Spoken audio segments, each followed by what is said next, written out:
Samantala, hawak na ng otoridad ang suspect na nakapatay sa tauhan ng CIDG sa Cebu. Ang suspect, miyembro umano ng notorious na Manto Criminal Group sa Cebu. Si Mar Gabriel sa report. Mar?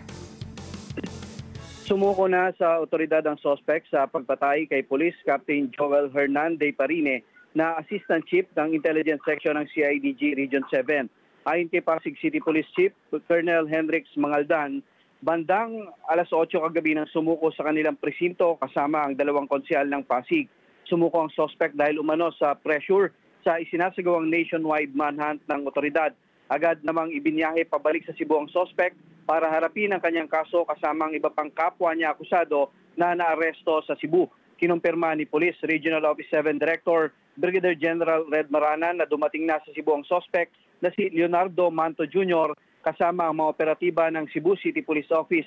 Sa ngayon, 3 sa 6 na suspect na sa pamamaril at nakapatay kay Captain De Parine at ang nasa kanilang kustodiya. Una nang naaresto sa hot pursuit operation ng mga suspect na pawang magkakamag-anak at miyembro ng Manto Criminal Group. Ang kay General Maranan, malaking grupo at itinuturing na notorious ang Manto Group sa Cebu na dawit sa iba't ibang krimen kabilang ang gun for hire. Tuloy naman ang pagtugis sa iba pang suspect habang inaalam na rin ng otoridad ang iba pa nilang mga kasabwat kasama na ang mga tumulong sa pagtakas at kumupkop kay Manto Jr.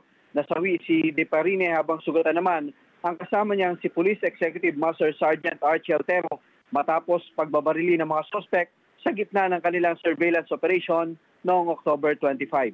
Para sa Mata ng Agila, Mar Gabriel, matatag, matapang, matapat.